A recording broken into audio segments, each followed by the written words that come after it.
that the results were good, but what was it for? Because it's part of my physical. Getting an MRI is very standard. Well, you think I shouldn't have it? He kept Dick Cheney alive till he was 84 years old with 7 heart attacks. So and a heart transplant. And a transplant. Yeah. And he said this, he was completely perplexed why they would, order a MRI on someone that claims that they're perfectly healthy. He said to back up the buses with you. What just went down? James Carville didn't enter political discourse today. He detonated inside it. The man showed up like he'd accidentally mainlined 5 espressos and decided this was the perfect moment to verbally suplex Donald Trump. Straight into another dimension. Carville didn't criticize Trump, please.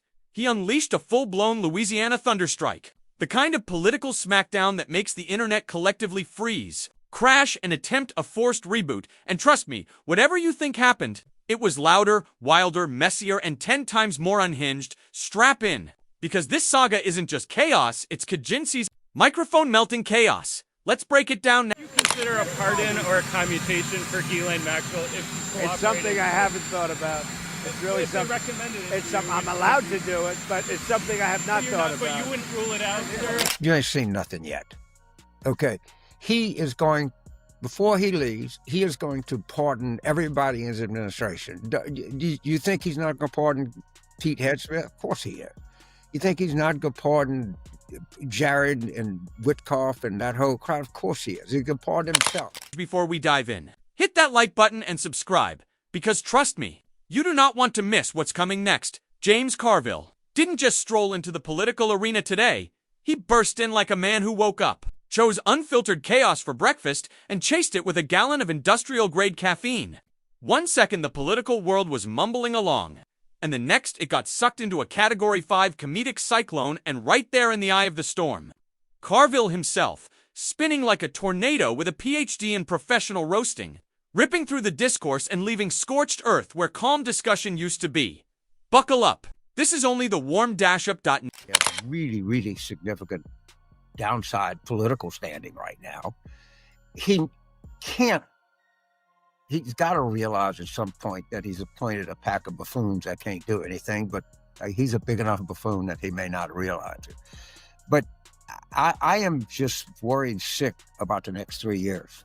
And I think your point, because he's not going to get better. You and I know this. Age is like an elevator that doesn't go down. The best you can hope for. Nobody saw it coming. 1 minute, everyone's going about their day. The next, Carville drops a commentary so powerful, the microphones filed for emotional support. The moment he started talking, it was like the whole universe hit pause. Birds froze mid-flight. Wi-Fi signals gave up. Somewhere in America, a TV remote slid out of someone's hand in dramatic slow motion as if it, too, understood the gravity of what was happening. Carville didn't just speak. He triggered a nationwide freeze-frame moment.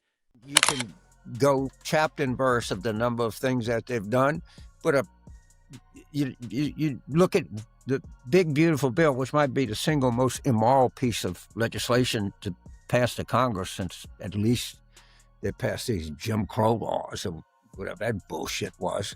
So, yes, the question is, but don't worry, the messenger is coming, but she or he won't get there. Because when Carville gets going, it's never a gentle critique. It's not even a spicy remark. It's a full Louisiana cookout. And the menu is nothing but scorching hot opinions, served hotter than gumbo left outside in July. And the main course, Trump served flammed, flames and all, whether he ordered it or not. And I would bet anything that we're probably in better health than he is, but you never know, it can drop dead the next minute. But there's so many things that are going wrong for him all at one time. And he's dealing with adversaries like Russia and China that possess something that he has none of, and that's patience. Yeah. And he is going to try some crazy stuff between now and... Carville didn't approach the topic like a typical commentator. No calm delivery, no polite stroll through the talking points. He came in with the energy of a man who's been waiting years for someone to hand him a microphone so he could unload every thought he's been storing like a squirrel hoarding acorns in an emotional emergency. And once he started, fireworks. Actual verbal fireworks. The kind so bright satellites probably had to recalibrate their orbit. Picture Trump somewhere, minding his own business, adjusting his tie, checking his reflection in a gold-plated mirror when suddenly a gust of rhetorical wind hits him and blows his hair in a direction never before documented by science. That gust Carville, not physically, but spiritually, like a comedic thunderclap, vibrating the entire political landscape. Carville went after Trump's behavior with the intensity of a man aggressively rearranging furniture during a stress spiral. Every point he made landed with such force that if opinions made sound effects, these ones would come with explosions, whooshes, and at least 3 cartoon bowings. Subtlety, it didn't just leave, it grabbed its suitcase, sprinted out the door, and peeled out of the parking lot the moment Carville opened his mouth. You have never seen the amount of pardons that you're getting ready to see. I promise you. And by the way, can I prove this? No, but I hope that we dig very deep into the pardon of this guy from Honduras.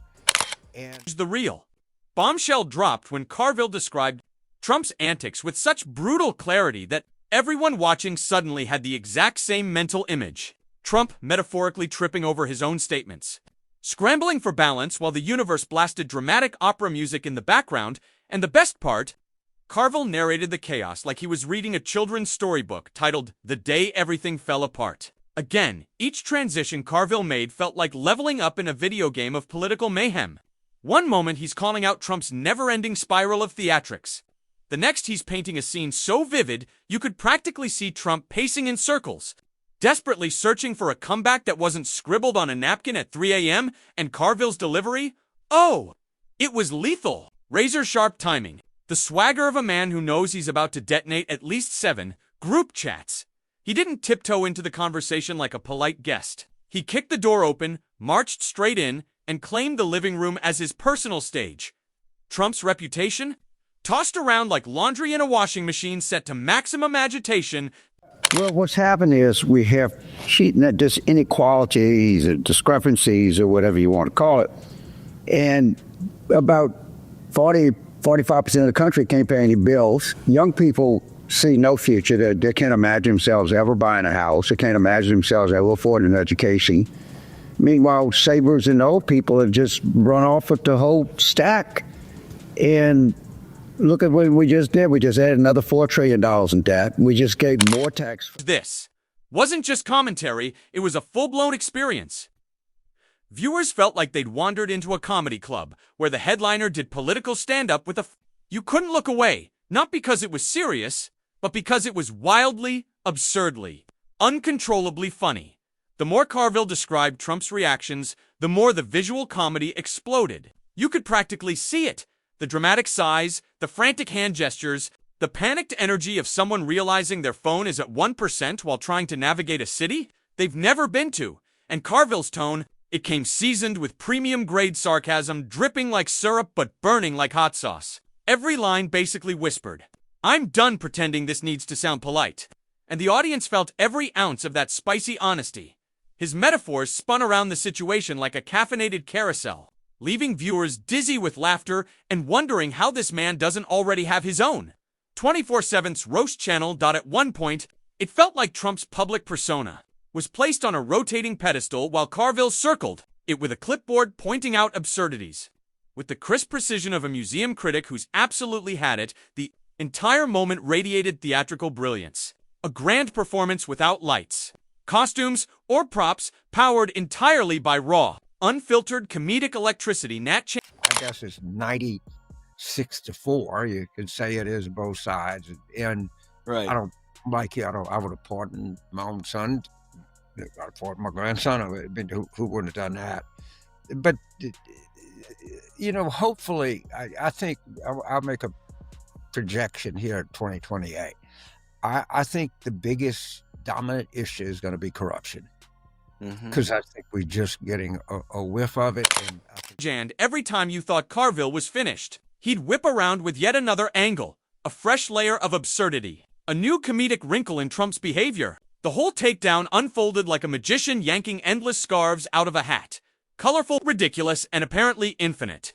The audience wasn't sure whether to take notes, applaud, or fasten a seatbelt by the midpoint.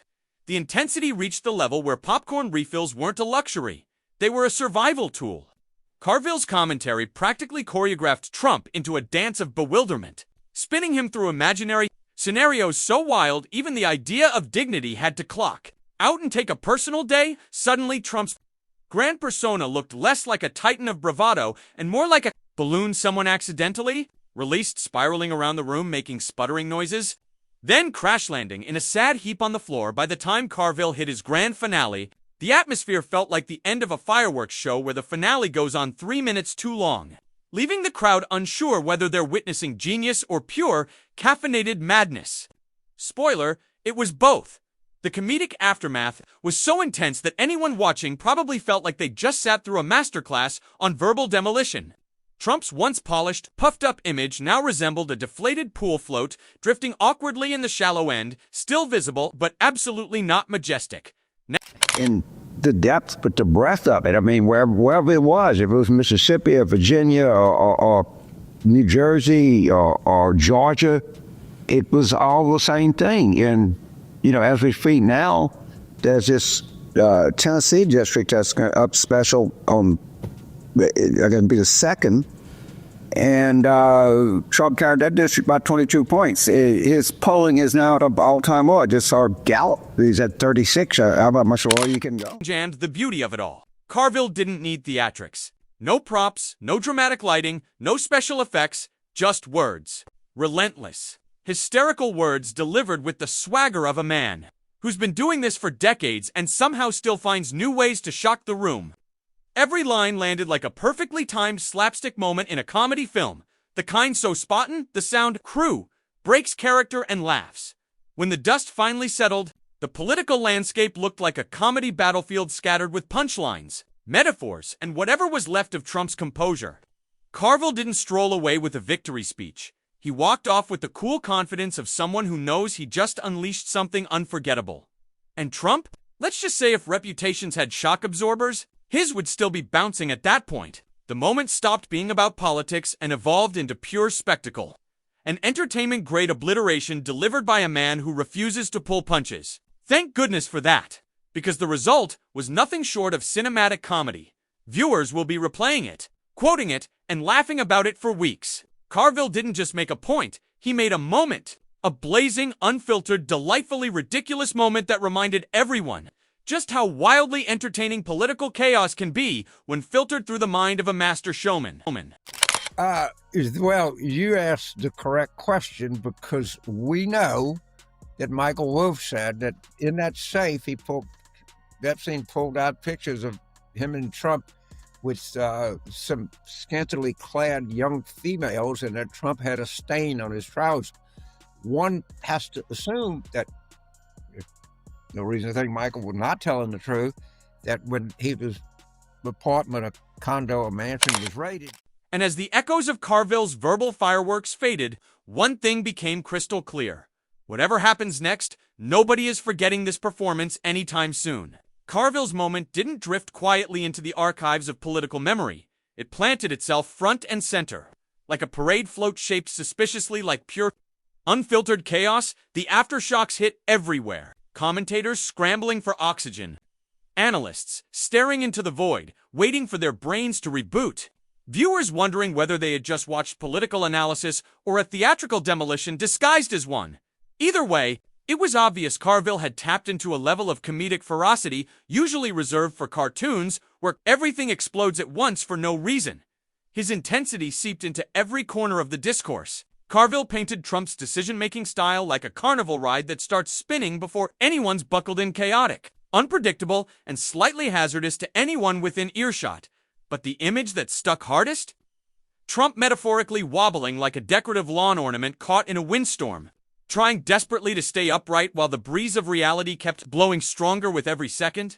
Carville didn't need to spell it out. The energy, the delivery, the sheer force of the roast, that alone delivered the message loud and clear. 3 million people. Of course it is. And what's also going up is electricity costs going up. It's like 21% higher than the inflation rate. So, I mean, you got to deal with that. And insurance costs and God knows what. Now, people are not going to be able to afford it. The people that were on the exchange, you hear real life bar stories from people. Like, I was paying $450 a year, and I'm going to pay $2,200 a year, and I just can't afford it. And that's very common. And just as the commentary hit full stride, Carville escalated with the gusto of someone who's spent decades mastering the art of calling out nonsense. Not just calling it out, detailing it, illustrating it, seasoning it with humor so potent it could double as a condiment by this point. Even viewers who'd planned to watch for 30 seconds were fully hooked. The entertainment value skyrocketed. It became political popcorn impossible to put down once you've had a taste. The brilliance was in the rhythm. Carville flowed from point to point like a jazz musician improvising after espresso number 5. One moment, he's painting Trump as a spectacle of chaotic decisions. The next, he's spinning a tale so animated that even someone who's never touched politics suddenly gets it. And the jokes? They were everywhere. Woven into Trump's reactions, stitched into Carville's tone, baked into the absurdity unfolding like a slow-motion tumble down a flight of rhetorical stairs. He highlighted Trump's unpredictability like a scientist, presenting years of research on what happens when impulsiveness meets unlimited attention. He layered sarcasm so thick it could be spread on toast. If political commentary were an art form, this was abstract expressionism. Bold, dramatic, impossible to ignore, and just confusing enough to make it unforgettable. Now, Thank you, Jim. Because remember I was telling you about Marjorie Taylor Greene, and Trump hates, they have figured this out. Who really got screwed big time by the Trump-Mondami love fest? All right, who is the big loser in this? I'll tell you who it was. The Murdoch Empire. All right, the Jaws viewers watched. They could almost see Trump reacting in real time. Not calmly, not thoughtfully, more like someone flailing their arms while insisting that a fire they accidentally started is somehow the fire. Extinguisher's fault. Carville didn't need to exaggerate much. The comedy practically wrote itself. But did he hold back? Of course not. When you're cooking a masterpiece, you don't skimp on seasoning. He built the spectacle with transitions, smoother than a con artist slipping out the door the moment the lights flick on. Each point landed fully formed, dramatic, and even more hilarious than the last. Trump's public persona became clay in Carville's comedic hands, molded into shapes ranging from baffled to bewildered to mythically confused. By the time one segment ended, the next erupted like a volcano of sarcasm. Then came the imagery. Oh, the imagery! Trump spinning in circles, chasing the tail of his own contradictions. Trump attempting a grand performance with cue cards written in disappearing ink. Carville transformed political behavior into pure slapstick without imitation, without quoting, without cheap tricks. It was satire polished to a glossy, cinematic shine. Get out. And the range is what is our adjusted now, like $38 trillion, $39 trillion, and they got nothing. They got nothing. They can't buy a house. I mean, in everything, our entire tax code is tilted toward savers, is tilted toward. You know, the way I describe it is there's two kinds of people in the world. Those that have it made. They have a savings account, they own their house, they have money in the bank, and they have health insurance, and they have all of the accoutrements that you would think of. The pace just kept accelerating. Carville layered description upon description, turning Trump's so-called strategic approach into a board game where the rules change every 5 minutes and the dice spontaneously combust. Viewers felt like they had front row seats to the world's most absurd magic show, where every trick ends in confetti and mild existential confusion. Somehow, Carville made it all look effortless. The more he unraveled the absurdities, the more the audience got sucked in. Like watching someone peel an onion only to discover that each layer is funnier, wilder and more chaotic than the last, except instead of tears, everyone is laughing uncontrollably. It quickly became clear this wasn't commentary out of obligation. This was a seasoned performer relishing every second of the chaos. Trump's image in Carville's hands became a roller coaster of comedic metaphors. One moment, a man sprinting through a maze he built himself. The next, a figure attempting to assemble impossibly complicated furniture without instructions yet insisting everything is flawless, and Carville delivered all of it with such commitment that the audience could practically see the sparks flying, hanging on every word as the spectacle unfolded. I tell Democrats too, And they bring up Madonna and say, well, ask Trump. I think Trump was more favorable to him than I was. He's completely screwed them. He undercut their whole argument. Oh, well, yeah, they did well, but look at Madonna. He's the face of the party. He's a socialist. He ought to be deported. He shouldn't even be in the United States. And then Trump comes in and says, I think I'd live in New York. I think it's going to be a great city. But he screwed his own people. He hates his own. The crescendo kept climbing. Carville framed Trump's reactions as a string of dramatic overextensions, each more spectacularly nonsensical than the last. If this commentary had been animated, Trump would have been ricocheting across the screen like a ping-pong ball fueled by pure bewilderment. The absurdity wasn't subtle. It blazed like a neon sign. And Carville didn't let up. His verbal momentum had zero brakes.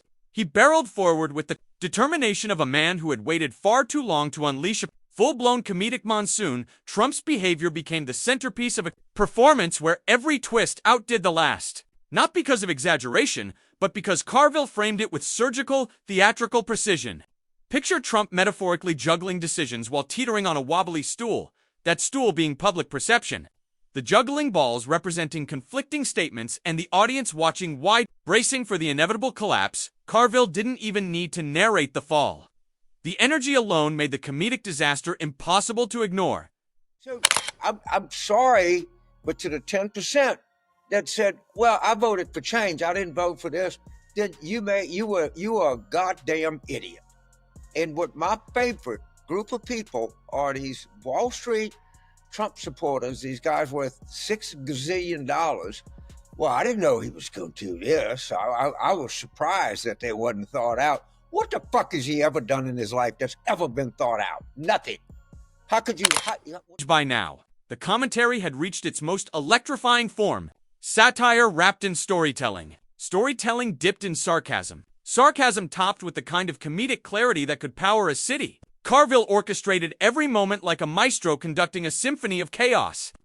With Trump's unpredictability serving as the percussion section, the finale built slowly, each beat layered with meticulous humor. Carville molded Trump's public persona into a character straight out of a political cartoon. Dramatic posture, exaggerated flair, constant motion, the unmistakable aura of someone sprinting on a treadmill that's slowly speeding up.